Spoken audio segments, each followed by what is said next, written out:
Em poucas palavras, um oferecimento da primeira igreja presbiteriana do Recife, numa abordagem direta sobre o mundo, a vida e a sociedade à luz da palavra de Deus, com o pastor Augustus Nicodemos.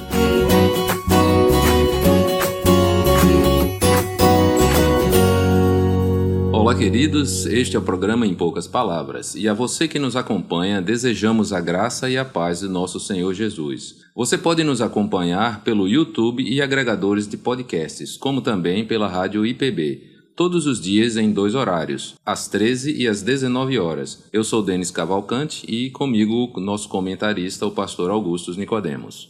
Olá, Denis, queridos ouvintes, é uma alegria muito grande retornar até você com o programa Em Poucas Palavras. Queria que você soubesse que a nossa oração, toda vez que a gente grava o programa, é que Deus use o que vai ser dito aqui para abençoar a você e a sua vida.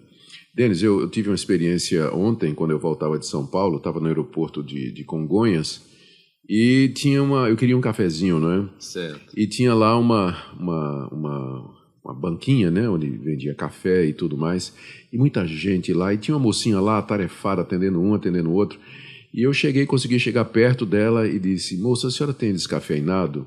Aí ela, quando viu minha voz, ela levantou a cabeça e dava para ver no rosto dela que ela tinha me reconhecido. Ela perguntou baixinho lá: o senhor é o pastor, não é? Eu disse: sou eu. Aí ela disse: olha, os seus programas me ajudaram muito quando meu marido morreu, há alguns meses atrás. Eu dou graças a Deus porque ali encontrei conforto e forças para continuar. Denis, a gente não tem ideia do alcance do programa. Eu dou graças a Deus pelo que é feito aqui e especialmente agradecemos a você, nosso ouvinte, que é graças à sua audiência, à sua perseverança e também ao encorajamento que recebemos e às perguntas que o programa pode continuar.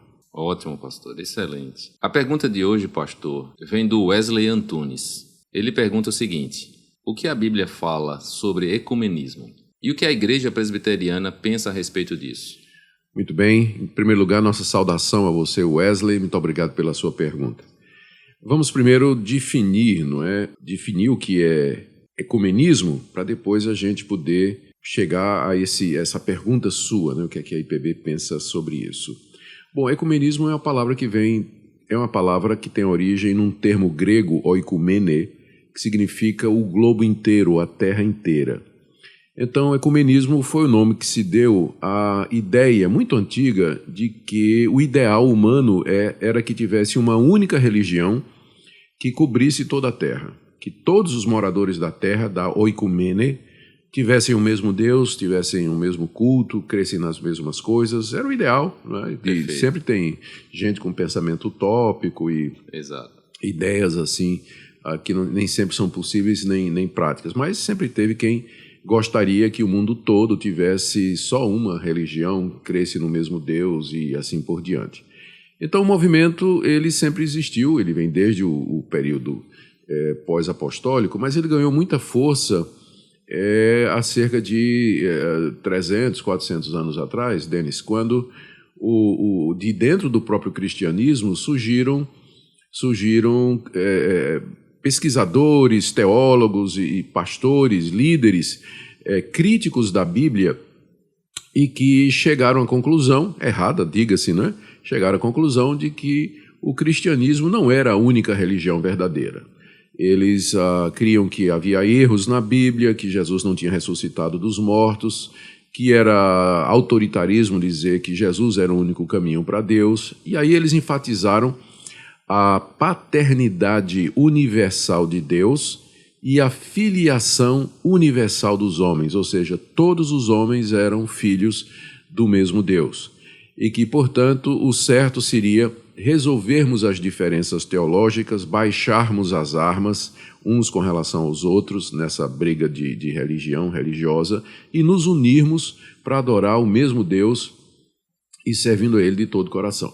Então o movimento ecumênico ganhou muita força. Eu fico muito triste de dizer que ele nasceu realmente dentro do campo protestante, né? Dentro do liberalismo teológico alemão. Ele é ali que tem as suas origens. Não é? É claro que os verdadeiros evangélicos na época, né, quando essas ideias surgiram, eles não podiam concordar com isso. Afinal, a Bíblia é muito clara. Entre Deus e nós existe apenas um mediador, que é Jesus Cristo. E todas as outras religiões, por mais bem intencionadas que sejam, por mais gente boa e de moral ilibada que possuam em suas fileiras, elas não são baseadas na revelação e na verdade de Deus, mas elas são fruto da imaginação humana. E, portanto, existe sim religião verdadeira e religião falsa. Então não dá para falar de um ecumenismo mundial, reunir todas as religiões. Porque uma deve estar certa e as outras devem estar erradas, né? O cristianismo ele faz reivindicações bastante exclusivistas. Cristo, como eu disse, ele se apresenta como o único caminho para Deus. Eu sou o caminho, a verdade e a vida. Ninguém vem ao Pai senão por mim. Os discípulos de Cristo ensinaram isso. O próprio apóstolo Pedro, no sermão em Jerusalém, ele disse que não há nenhum outro nome dado entre os homens pelo qual nós possamos ser salvos, senão o nome de Jesus Cristo. E o apóstolo Paulo, escrevendo a Timóteo, ele diz que só há um Deus e um mediador entre Deus e os homens, Jesus Cristo, homem. Então a Bíblia é muito clara a respeito da exclusividade de Cristo, da salvação através de Cristo. E também ela não fica calada com relação a outras religiões, Denis. A Bíblia com clareza denuncia as outras religiões como tendo origem na mente caída do homem, na mente corrompida pelo pecado. Só um exemplo, né? Talvez dois, ambos com o apóstolo Paulo. Na carta que ele escreve aos Romanos, no capítulo 1, ele diz que os homens eles têm um conhecimento suficiente de Deus vindo da natureza. Pela natureza, dá para saber que há um Deus e que Ele é o Criador de todas as coisas. Mas o que é que as pessoas fizeram? Elas sufocaram essa revelação de Deus, elas mataram essa semente da verdade no seu coração e adoraram a criatura em vez do Criador. Adoraram as árvores, a lua, a estrela, o sol, as montanhas, os rios, fizeram deuses para si mesmos, adoraram répteis, quadrúpedes e aves, e renegaram a Deus que se revelou a eles através da natureza. Então, essas religiões naturais, né, de indígenas e de outros povos, elas não são uma tentativa sincera, sincera eu até digo, mas elas não são uma tentativa válida diante de Deus de adorá-lo, porque por detrás está a rejeição da revelação que Deus fez.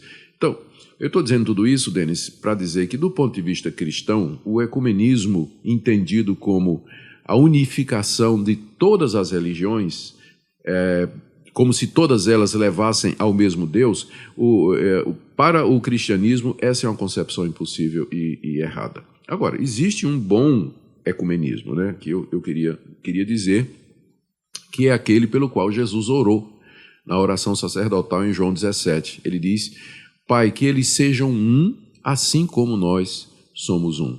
Jesus orou pela unidade, para que nós fôssemos um. Só que ele estava se referindo aos seus discípulos. Ele não estava orando para que nós fôssemos um com os fariseus, não é? Já que os fariseus não criam nele e, na verdade, o levaram à cruz.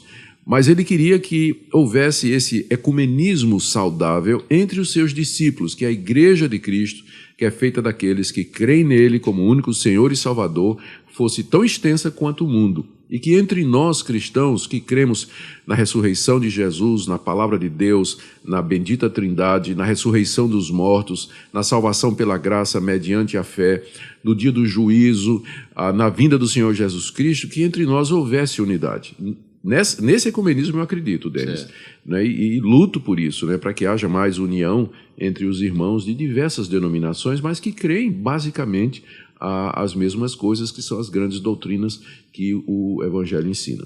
E agora, para concluir, o Wesley pergunta o que é que a IPB pensa a respeito do ecumenismo. Bom, a IPB é contrária ao ecumenismo mundial de todas as religiões, inclusive na Constituição da IPB existe uma cláusula. Perdão, não é na Constituição, é uma decisão do Supremo Conselho da IPB que proíbe que pastores evangélicos, pastores presbiterianos, celebrem culto ecumênico com representantes de outras religiões. Então, o pastor presbiteriano está proibido, por uma decisão, de participar do culto onde haja representantes de outras religiões. Muito obrigado, pastor. Ficou bem clara a explicação E tira muitas dúvidas, principalmente para aquelas festividades de conclusão de cursos que tem o culto ecumênico. Pois é, você veja, agora acaba de sair uma decisão do Supremo Concílio que diz o seguinte: se nas festividades de formatura for culto ecumênico, o pastor presbiteriano não pode participar. Mas se for só uma cerimônia de colação de grau, onde ele vai dar a palavra e não é culto, aí ele pode participar. Mas se for culto, ele não pode. Muito bom, ficou bem claro agora. Pastor, agora o senhor tem algum comentário final para essa sessão?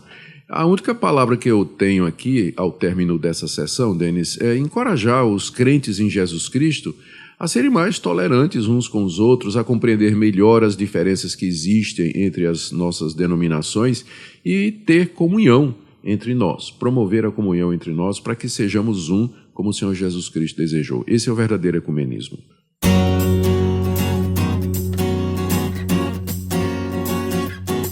Você acabou de assistir, em poucas palavras, um programa da Primeira Igreja Presbiteriana do Recife. Visite-nos à Rua das Crioulas, número 120 Graças, Recife, Pernambuco. Site www.primeiraigreja.org.br. E-mail em poucas palavras @primeiraigreja.org.br.